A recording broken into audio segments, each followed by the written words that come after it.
반갑습니다. 3월 3일 금요일 새벽 하나님께 올려드립니다.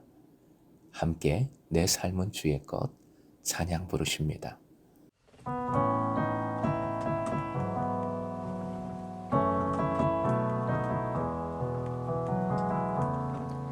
주님 내 길을 잘 아시고 내 걸음 아시네.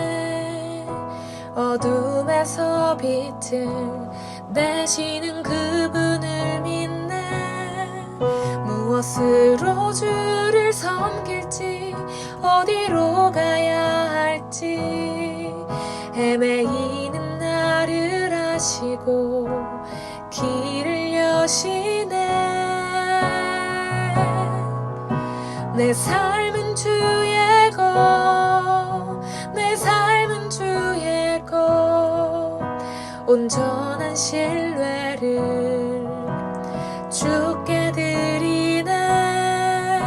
보이지 않아도 믿음으로 걷네. 주 영광 바라보며 주만 따르네.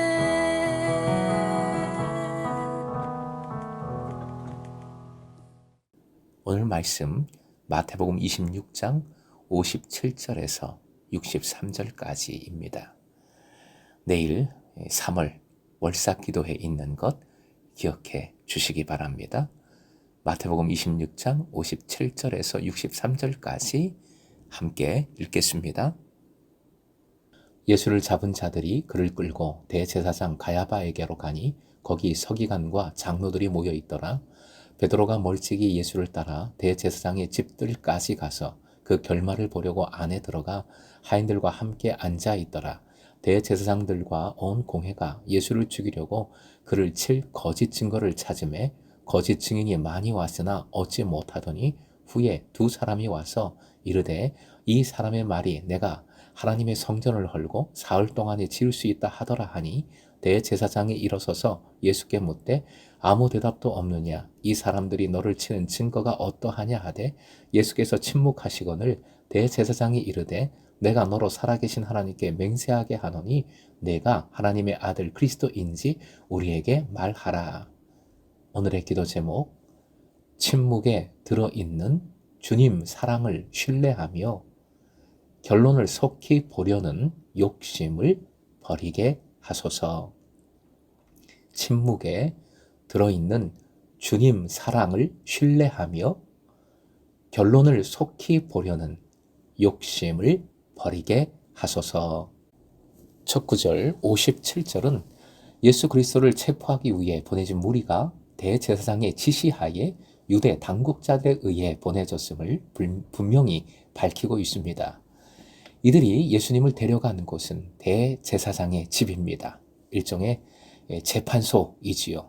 유대 당국자들은 아마도 증인을 모으기 시작했을 것이고 유다가 배신하여 예수님을 자신들의 손에 넘겨준 뒤에 곧바로 예수에 대한 송사를 구성하려고 노력했을 것입니다. 하지만 59절 그들은 재판이 급작스럽게 이루어졌기에 미처 준비하지 못했습니다. 그러므로 그들은 여전히 증인들을 찾고 있었고 예수에 대한 송사를 만들려고 노력하고 있습니다. 이들의 목적은 정의를 세우는 것이 아니지요. 예수 그리스도의 죽음, 종말을 보려는 것입니다. 그러므로 이들은 거짓된 증인을 찾고 있고 예수에 대한 고소를 위해 사용할 만한 제목을 찾고 있습니다. 목적은 오직 예수를 죽이기 위함입니다. 60절 그들이 이용할 수 있는 거짓 증인들이 많이 나왔으나 아무것도 얻지 못했습니다. 소용있는 것이 없었습니다. 바로 그때 두 사람이 나타났습니다. 증인의 효력이 있으려면 두 사람 이상 되어야지요. 예수께서 성전을 헐고 사흘 동안에 지을 수 있다고 주장한 것을 두 사람은 증언했습니다. 마태는 이들의 증거가 거짓 증거, 이들이 거짓 증인이라고 말하지 않습니다. 분명히 마태는 이들의 증거를 참된 것으로 여기고 있습니다. 성전을 파괴한다거나 심지어 성전이 파괴될 것을 언급하는 것조차 분명히 심각한 범죄로 간주되어 사형에 처해질 수 있습니다. 하지만 유대 당국자들은 예수님을 처치할 수 있는 가장 좋은 방법이, 가장 지름길이 예수님 스스로의 말 속에 있다고 생각합니다. 그래서 대제사장은 예수께 그에 대한 고발에 대해서 어떤 반응을 취할 것을 요구합니다. 예수께서 어떤 말을 함으로써 스스로 올가미가 되어서 사형시키기에 딱 좋은 그런 말들을 꺼내기 위한 것이지요. 하지만 예수께서는 잠잠하십니다. 유대의 당국자들 앞에서 예수께서는 자신을 변호할 아무런 시도조차 하지 않고 계십니다. 예수님의 침묵입니다. 예수님의 침묵은 이 순환기사, 고난에 관한 말씀에서 가장 중요한 주제 중에 하나입니다. 이는 아마도 이사야 53장 7절을 떠올리게 합니다. 화면 보시고 함께 읽겠습니다. 그가 곤욕을 당하여 괴로울 때에도 그의 입을 열지 아니하였으며 마치 도수장으로 끌려가는 어린 양과 털 깎는 자 앞에서 잠잠한 양같이 그의 입을 열지 아니하였도다. 침묵은 예수께서 주님에 대한 기소의 진실 여부에 대해 동의를 하신 것으로 이해되었을 것입니다. 예수께서는 자신의 고소자들과 대적자들의 거짓된 추론을 그냥 따르는데 이것은 하나님의 뜻을 이루고 성경을 성취하시려는 것입니다. 사랑하는 금성의 제자 여러분, 예수님의 침묵은 주권적인 침묵입니다. 자신의 변호를 위한 침묵이 아닙니다. 상황이 무서워서 입을 못 여는 것도 아닙니다.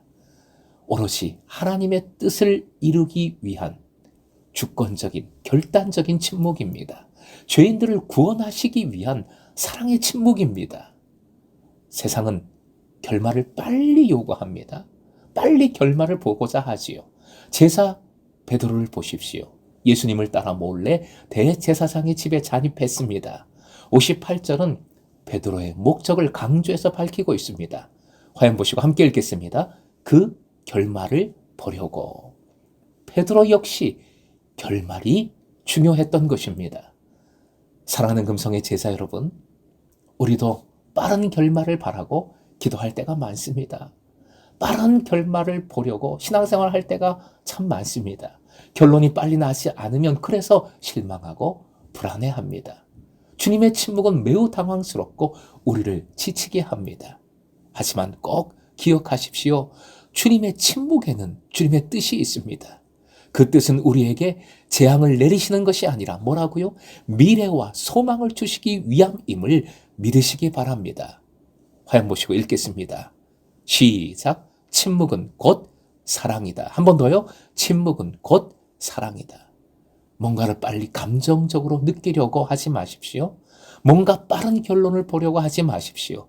내가 원하는 것을 빨리 취하려 하지 마십시오. 결론을 속히 보려고 하는 것에는 내 욕망이 들어있는 것이지 하나님의 뜻을 붙들려고 하는 것이 아닙니다. 바로 이 부분을 사탄이 공격합니다. 사랑하는 금성의 제자 여러분, 침묵은 오히려 주님의 사랑이 들어있습니다. 그러니 침묵을 힘들어하지 마십시오. 왜 하나님 이런 문제 속에 가만히 계십니까? 왜 침묵하십니까? 원망하지 마십시오. 끝까지 견디는 자가 곧 승리한다 말씀하셨지요. 우리에게 주어진 주님의 약속은 이미 있습니다. 약속의 말씀, 성경을 꼭 붙들고 지금 주님의 침묵이 곧 주님의 구원과 큰 은혜로 이어질 것을 믿고 끝까지 주님을 향하고 따르는 금성의 제자 되시길 주님의 이름으로 축원드립니다.